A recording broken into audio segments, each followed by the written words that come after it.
Hi Clarice. My name is Clarice Starr and I'm the reader. The Silence of the Lambs, which told one of the best psychological horror stories ever, was a huge hit when it came out on Valentine's Day in 1991. One of the best horror movies ever made, The Silence of the Lambs will scare you to the core. You might want to get caught up in the story of the video, but some strange and interesting things happen behind the scenes that most people might not know about. Stay with us as we tell you 20 really strange facts about the lamb's silence. 21. The movie is based on a set of books called The Silence of the Lambs. The movie started out as a book by Thomas Harris in 1988. Tak Fujimoto did some amazing work with the camera on this movie. Great direction by Jonathan Demme, and Jodie Foster gives a great lead performance. Tony Hopkins, Foster, and Ted Levine. Thomas is mostly known for writing the Hannibal Lecter books. 6 books have been written by him, and 4 of them are about Lecter. It is the second of Harris's 4 books with Hannibal Lecter as the main character. The Silence of the Lambs is the first movie based on a Harris book, but Harris wrote other books with Lecter before this one. Red Dragon, which came out in 1981, is the first book in the series, but the third Lecter movie was based on the first book. Hannibal and William Graham, the man who caught him, are paired up in Red Dragon. Hannibal, the third book, is about Clarice and Hannibal 7 years after Lambs. The fourth one is Hannibal Rising, which is about Hannibal's youth. Since then, all 4 books have been turned into movies, and 3 of them are star Anthony Hopkins as the lead role. 19. Hannibal didn't move much during the movie. You'll notice that Hannibal didn't move much during the movie. Anthony Hopkins, the star, made this choice on purpose. A lot of people found this scary, and it made him look even stranger. The idea came from the way alligators and lizards blink very little, and when they do it on purpose. The average person blinks many times every minute. Seeing someone do it as little as possible is both scary and upsetting. This shows how far Anthony Hopkins will go to make sure his movies do well. He was so into the role of Lecter that he started to imitate him off-screen, which scared the production team to death. But even they had to admit that he was good at acting. Really great, and his part as Hannibal was one of his best ever. 18. It also had cameos by some well-known people. Has given you some bone length, but you're still only one generation away from poor wire trash. In Memphis you could see a guy with a beard and a suit and tie in the background when the police pulled Clarice away from Hannibal. George Romero was the director. His zombie movies Night of the Living Dead and Dawn of the Dead made him famous. He also wanted to be in a movie about eating people, it seems. Many people noticed his brief but important role in the movie, even though he was just a background figure. As a work of art in its own right, it's no surprise that the movie drew a lot of big-name actors. They worked together, and each person did their part, no matter how small or unimportant it was. We're able to make one of the best psychology stories ever. A job well done is the best thing in the world. Number 17. Gene Hackman wanted to write the movie script. Gann tried to use the book to write the script, but it looks like he copied the whole thing. Sources say that Ted Thalley, who wrote the screenplay in the end, told Hackman that it would be hard to write a movie script. But Hackman looked like he was set on doing just that. After writing 50 pages of the book, he had already written 50 pages of the script. It was just a waste of time. Mike Medavoy, the head of Orion, begged Ted to talk to Hackman and persuade him to let him write the script instead. Ted was able to get the great story for Silence of the Lambs. It was such a great script that it got an Oscar. Ted had to be very careful when writing the plot. He wanted to pay more attention to the mental quiet than to the violence. The movie isn't as bloody as the book, if you Instead, it tries to keep you interested in the movie by using dramatic tension and scary scenes that show fear of the unknown. Number 16. How Jodie Foster's felt about Anthony Hopkins.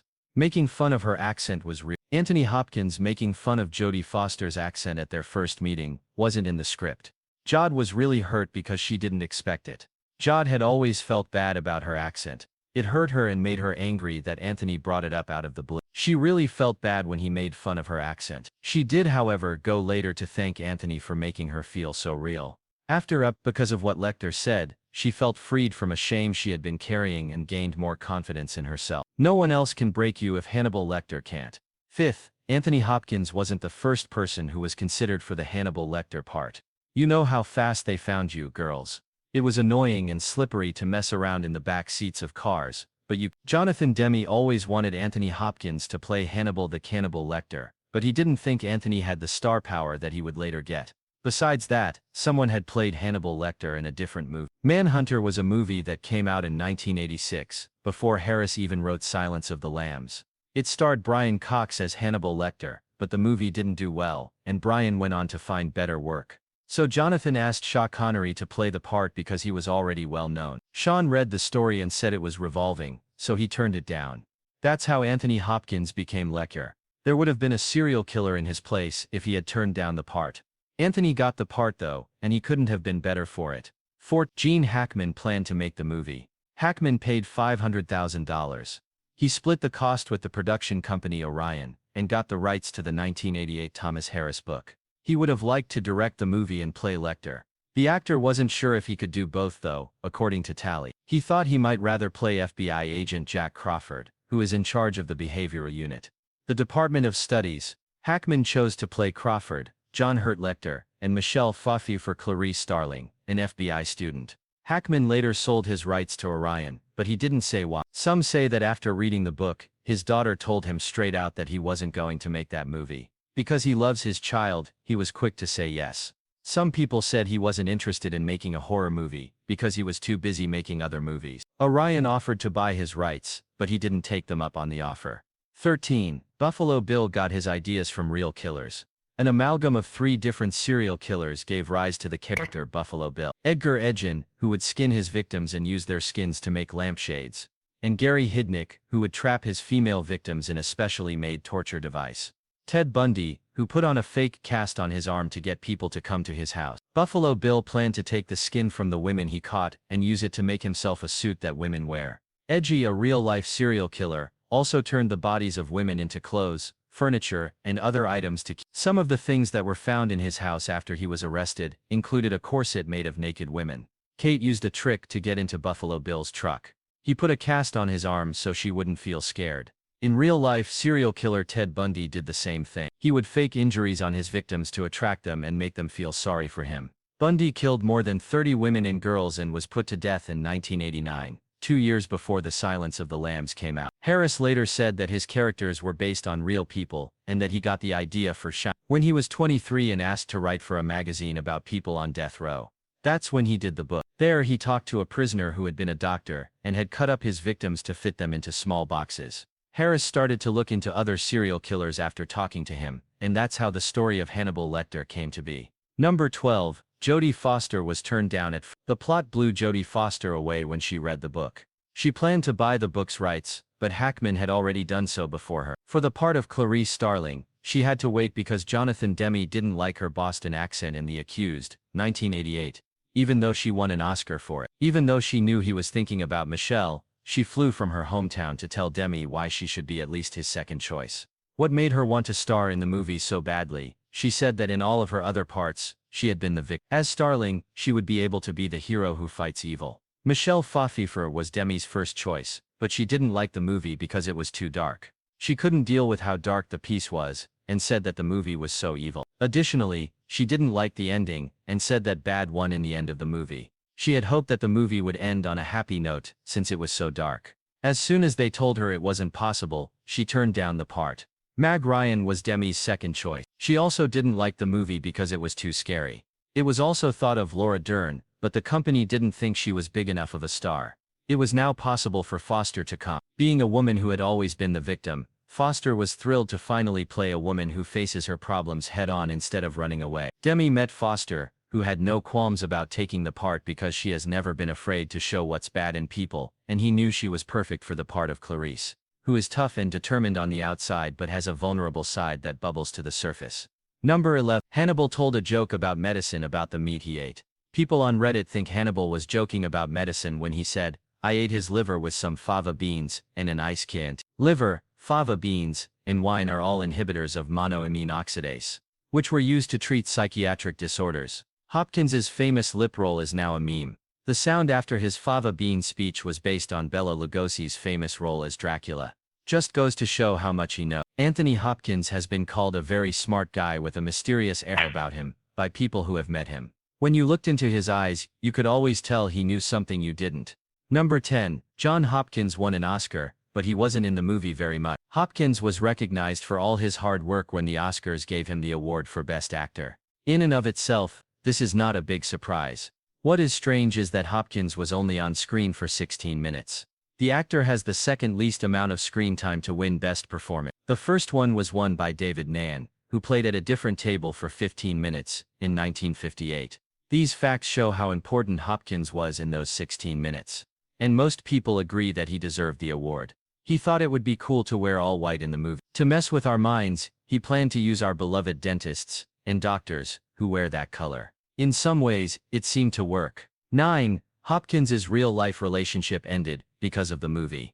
Even though Silence of the Lambs was a hit movie, Hopkins lost a lot of money because of it. At the time he was seeing Martha Stewart, a businesswoman in retail, and things were going great, until the movie opening. After seeing the movie, she became cold and angry, and she stopped talking to Hopkins. He was scared and tried to figure out what was wrong, but she couldn't look him in the eye. Soon after the movie came out, she broke up with him and finally told him she was crazy about him. Reason for being far away. She could not get rid of the picture of him as Hannibal Lecter. Whenever she saw him, all she could think of was a cold-blooded killer. The fame of her part also made her feel bad about telling people she was dating him, because when he looked at them, it made them feel awkward. 8th, the group made a board game called the Gum Game. No matter what the show was about, Demi kept the mood light. Since making the movie was a sad and grim process, he chose to do everything he could to lighten the mood. He and the team made a board game called the Gum Game, to take their minds off of the terrible things that were happening. In the game, the goal was to save Catherine. There were cards that said things like liposuction, go back 2 spaces. What they did worked, and the team looked forward to breaks, so they could try to save Catherine from a psychopath. The game helped the team get to know each other better and made them feel at home on set. When they worked together, they broke records and became famous in the movie business.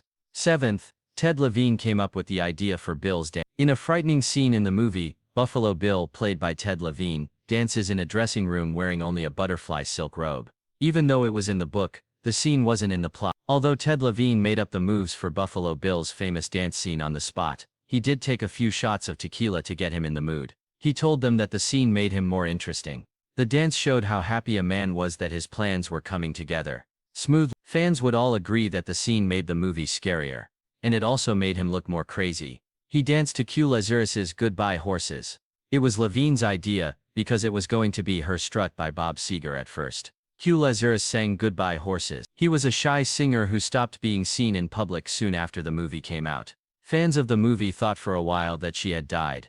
In 2018 though, she was found to be alive and well and working as a bus driver in Staten Island. No one knows why she moved away and stopped making music. Maybe the movie where her song was first heard made her feel sick, and she didn't want to be reminded of it. Or maybe she stopped liking music and chose a simple, quiet life instead. We won't know unless she tells. 6th, the woman who played Catherine had to put on weight for the part. Brooke Smith was put in line to play Catherine Martin, if she could put on 25 pounds. Her boss told her not to take the job at first, because it would be hard for her to lose weight if she did, but Brooke refused. It was clear how much she loved playing and how dedicated she was to the craft. She said she didn't mind, even though she knew it would be hard to lose it later. Still, the pain was worth it. Getting rid of the weight could wait. Because she was so driven, she was finally given the part. Vincent D'Onofrio, who had put on $75 for the part of Private Pyle in Full Metal Jacket in 1978, put her in voice class with him. He told her to ask the producers for a credit card so she could pay for her meal. In fact, Martin did that, and she later joked that it was the reason they went over budget. But it was worth it because she gave one of her best acts ever. It was fun for Brooke. There was no need for her to worry about being thin like the other actors did. With good reason, she could eat anything she wanted.